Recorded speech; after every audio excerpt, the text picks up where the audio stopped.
Et si les cuttings augmentaient les chances de troubles du comportement alimentaire qui peut mettre en péril ta santé et ta carrière?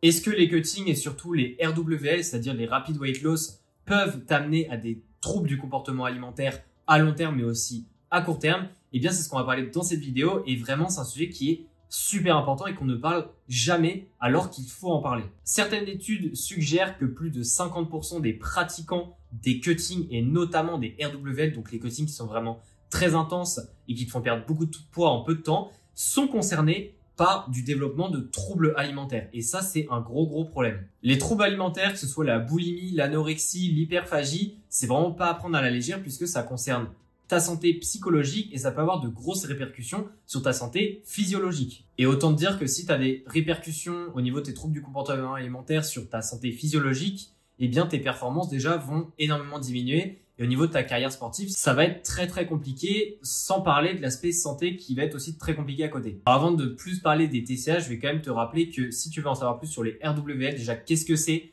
et quels sont les risques potentiels en dehors des TCA, donc vraiment là les risques physiologiques pour le coup des RWL, je t'invite à regarder la vidéo que j'ai fait par ici. Je vais pas en reparler dans cette vidéo puisque là on va vraiment parler des TCA en tant que tel. Et du coup, ce que je vais expliquer en fait, là c'est plutôt une vidéo préventive pour te mettre en garde. Je dis pas que ça va prévenir le fait que tu vas pas du tout être concerné par les TCA, mais du moins tu vas déjà prendre conscience de certaines choses et je vais aussi te donner quelques pistes pour vraiment essayer en fait de diminuer à fond les risques de TCA parce que je me doute bien que dans les sports à catégorie de poids, c'est assez compliqué parfois d'être en paix totale avec l'alimentation. Mais du coup, qu'est-ce qui fait que les sports de combat augmentent le risque de TCA chez la plupart des combattants et combattantes? Et bien déjà, comme je te l'ai dit juste avant, eh bien, il y a une catégorie de poids à respecter. Du coup, il y a une pression qui est constante. À chaque combat, tu as une catégorie de poids que tu dois atteindre. Généralement, c'est une catégorie qui est en dessous de ton poids où tu es d'habitude, donc de ton poids de forme. Et donc, ça veut dire que tu es constamment en train de chercher à perdre du poids. Et puis après, les combats, eh bien, tu as tendance à plutôt à te faire plaisir, etc.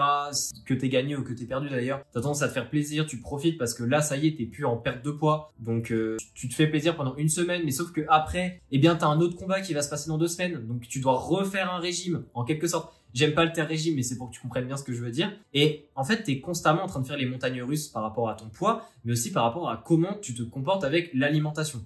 C'est-à-dire que moi, en suivi, eh bien, j'ai beaucoup de combattants et combattantes, quand ils viennent me voir au début, je leur demande un peu comment ils fonctionnent. Ils me disent, c'est simple, on est extrême avant les pesées, c'est-à-dire qu'on mange très peu, et on est extrême après les pesées, c'est-à-dire qu'on mange des quantités astronomiques. Et c'est un peu ces deux côtés extrêmes, en fait, qui font que ça augmente le risque de TCA à long terme. Puisque tu as une vue de l'alimentation qui est très différente de la vue qu'une personne normale peut avoir. C'est-à-dire qu'une personne normale, elle s'alimente, elle se fait plaisir un peu quotidiennement, mais sauf que toi, c'est vraiment par cycle.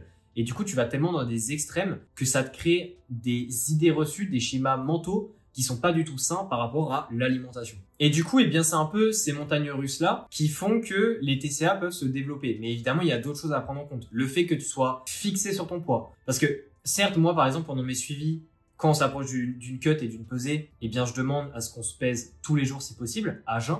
Mais je pense qu'il y a une différence entre juste se peser parce qu'il faut se peser et vraiment faire la fixette sur son poids dans le sens où on se pèse tout le temps. On est en mode, oh non, là j'ai perdu, oh non, là j'ai pas perdu, non. VS, quelqu'un qui se pèse et qui dit, ok, c'est mon poids, voici mon poids, qui est assez confiant parce que la personne sait qu'elle va atteindre son poids le jour J de la compétition, mais qui se met pas une pression ou qui se fait pas culpabiliser dès qu'elle se pèse et imaginons elle a pris 200 grammes. Donc déjà, il y a le premier facteur, c'est vraiment la fixation sur le poids, qui est un point sur lequel il faut faire attention vis-à-vis des TCA parce que souvent, quand on a des TCA, on est extrêmement fixé aussi sur notre poids et sur ce que la balance nous affiche. Ensuite, la deuxième chose, c'est aussi au niveau des restrictions et surtout au niveau de comment on considère l'alimentation. C'est-à-dire que si pour toi, il y a des aliments qui sont interdits, des aliments où ça fait forcément grossir si t'en manges, ou alors des aliments où tu peux pas te le permettre avant une pesée, peut-être que là, il faut revoir un peu déjà comment fonctionne la balance énergétique, c'est-à-dire, en fait, qu'est-ce qui te fait réellement prendre du poids? Est-ce que c'est vraiment certains types d'aliments ou est-ce que c'est plutôt la balance énergétique? Évidemment, c'est la balance énergétique, mais voilà, je pense que déjà revoir un peu les concepts théoriques, le côté fondamental, c'est intéressant dans ce cas-ci, pour éviter de tomber dans ces extrêmes-là, de dire que tel aliment fait grossir, tel aliment fait maigrir, etc. Parce que ça fonctionne pas comme ça, c'est qu'une question de quantité et de fréquence au final. Et aussi de comprendre en fait que c'est pas parce que tu vas manger un aliment que t'aimes bien que t'es obligé de manger tout le paquet. Dans le sens où par exemple, si t'aimes bien le chocolat, c'est pas parce que t'aimes bien le chocolat que tu dois manger tout le paquet de chocolat. Tu peux très bien en manger qu'un petit peu, mais par contre, si t'en manges qu'un petit peu, tu peux en manger tous les jours. Au lieu plutôt, une fois par semaine, de manger une tablette entière parce que tu peux pas te contrôler et ça faisait 6 jours que tu te privais de prendre du chocolat. Et du coup, c'est au point que je voulais dire aussi, c'est que si en fait, t'as souvent un peu cet aspect où tu manges d'un coup une boîte de gâteaux vraiment par compulsion, dans le sens en fait où tu prends même pas forcément du plaisir à manger, mais tu manges extrêmement vite, t'as tendance à t'enfiler ça en 5 minutes et t'es plus vraiment conscient en fait de ce que tu fais. Là aussi, c'est un facteur qui peut indiquer que tu te tournes vers, pas forcément un trouble du comportement alimentaire directement, hein, faut pas s'auto-diagnostiquer dans ce genre de choses, mais en tout cas, que ton alimentation est troublée. Et ça veut pas dire que tu as un trouble du comportement alimentaire, mais ça veut dire que tu es davantage à risque de développer par la suite des TCA plus tard. Et puis enfin, la dernière chose, eh bien, c'est que tu es fatigué constamment, en fait. Si tu es fatigué constamment, ça veut probablement dire que tu manges très peu d'énergie et que même si tu manges énormément après tes combats et que tu manges beaucoup plus et que tu regagnes beaucoup de poids, eh bien, en fait, ton corps est plutôt dans un aspect de restriction alimentaire. Et donc, il n'a pas l'énergie qu'il lui faut la plupart des jours, ce qui fait que tu as une fatigue qui est constante. Et même si tu manges pendant 3 jours énormément, eh bien déjà, vu que tu manges des aliments plutôt de mauvaise qualité nutritionnelle et que derrière, peut-être que tu as des problèmes de digestion parce que tu manges énormément, tu manges par compulsion, eh bien en fait, ton corps va pas forcément récupérer durant ces 3 jours-là. Et vu qu'après, tu réenchaînes de nouveau sur de la restriction alimentaire, parce que tu dois préparer une autre pesée ou j'en sais rien, eh bien, tu vas être en fatigue constante. Et là aussi, ça peut être un facteur où il faut faire attention. Mais du coup, maintenant, là, je t'ai expliqué tout ça et peut-être que tu te reconnais dans certains points, mais là, ce que tu es en train de te dire, bah, c'est qu'est-ce que je peux faire, en fait?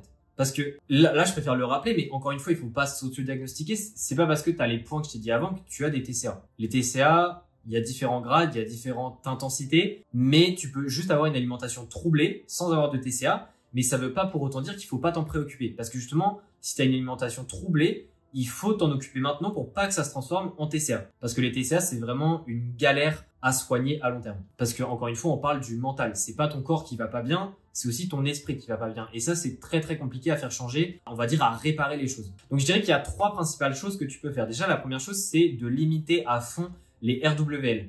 Oui, il va falloir que tu perdes du poids pour la plupart de tes pesées, parce que tu dois aller dans la catégorie d'en dessous, mais ça veut pas dire que tu es obligé de faire des pertes de poids qui sont extrêmes et de perdre énormément de poids en très peu de jours. Parce que là, ça va forcément t'obliger à faire de grosses restrictions alimentaires, et c'est souvent les gros extrêmes qui t'amènent plus facilement à des TCA. Donc la première chose moi, que je t'invite à faire, c'est les RWL, donc perdre 5% de ton poids de corps en moins de 7 jours. C'est des choses que tu fais maximum 1 ou 2 fois par an, et si tu peux t'en passer, c'est encore mieux. En tout cas, je t'invite vraiment à regarder ma vidéo sur les RWL, que je te mets par ici, pour vraiment en savoir plus parce que c'est super important que tu t'y informes et comme ça tu seras vraiment mis au courant de pourquoi les RWL c'est peut-être pas la bonne solution pour toi. La deuxième chose, c'est d'être flexible et de mettre du plaisir. Comme je te l'ai dit avant avec l'exemple du chocolat, c'est pas parce que t'es peu de jours avant une pesée que tu dois forcément te restreindre de tout. Tu peux très bien mettre certes des plus petites quantités que d'habitude par rapport à un aliment que t'aimes bien, mais continuer à en manger. Par exemple, moi, en coaching, j'ai un de mes combattants qui fait du kick, etc. On a très souvent des pesées. Il est plutôt en poids de forme autour de 70, mais sauf que la plupart de ses pesées, on est plutôt à 68. C'est une personne qui gère très bien. Il se connaît très bien. Il met en place ce qu'il faut, etc. Mais lui, il a un truc, c'est qu'il veut absolument manger ses carrés de chocolat 1 ou 2 fois par jour, minimum 1 fois par jour, et s'il peut 2 fois par jour. Donc, c'est-à-dire 2 carrés par jour. Et en fait, en soi, pour moi, c'est totalement ok, dans le sens où on n'a jamais enlevé le chocolat. On l'a juste fait une fois parce que c'était un peu chaud au niveau de la pesée et on voulait vraiment mettre toutes les chances de notre côté, mais ça a duré que 2 jours où il n'y avait pas de chocolat. Mais ce que je veux dire, c'est que on a tout le temps du chocolat. Et parce que c'est pas 1 ou 2 carrés par jour qui fera la différence sur ton cutting. Si la stratégie à côté est très bien mise en place, ça fera aucune différence. Et justement, ce sera plus positif d'avoir le chocolat parce que derrière, il y a le petit plaisir qu'il a. Et donc, pour lui, c'est plus facilement surmontable le fait de faire tout le processus de cutting, etc. Parce que je peux pas dire que c'est non plus le plus facile à faire. Donc, vraiment, le côté flexibilité, le côté plaisir, c'est un point qui est super important à la fois pour réussir, mais également juste pour ne pas développer une alimentation qui est, on va dire, en de mauvais termes, dans le sens où pour toi, tu dois absolument soit manger plein de choses, plein d'aliments que tu aimes d'un seul coup, en de grosses quantités, ou soit t'en manges pas du tout. Pour moi, il faut trouver le juste milieu entre les deux. Et ça, c'est super important que tu mettes en place. Et puis enfin, c'est la progression, dans le sens où je dirais que développer une bonne alimentation, une bonne relation du moins avec la nourriture, c'est quelque chose qui se fait déjà sur le long terme. Tu peux pas espérer du jour au lendemain claquer des doigts et hop, tu auras plus du tout d'idées reçues dans ta tête. Pour toi, l'alimentation, ce sera bisounours, etc. Forcément, ça met du temps, surtout si tu as des idées reçues avec l'alimentation.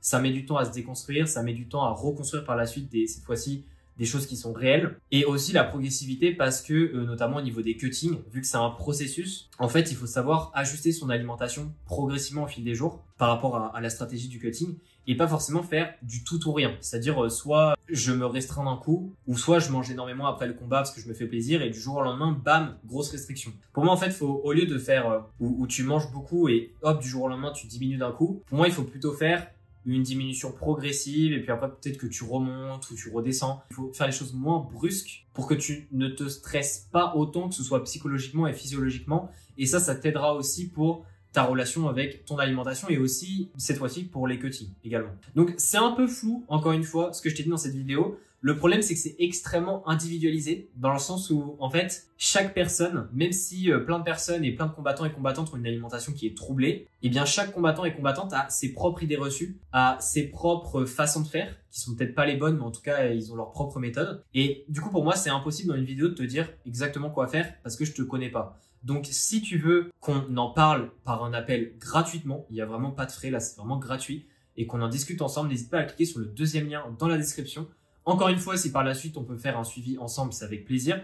Mais je veux bien aussi juste faire un appel avec toi. Et même si derrière il n'y a pas de suivi, eh bien si je peux t'apporter des éléments clés par rapport à notre discussion, pour moi c'est un gros plaisir. Donc je t'invite à cliquer sur le deuxième lien dans la description de la vidéo. Alors sinon à me contacter directement sur Instagram pour qu'on en discute et pour qu'on prévoie un appel. Et on se dit à la prochaine vidéo. Prends soin de toi surtout. Allez, ciao.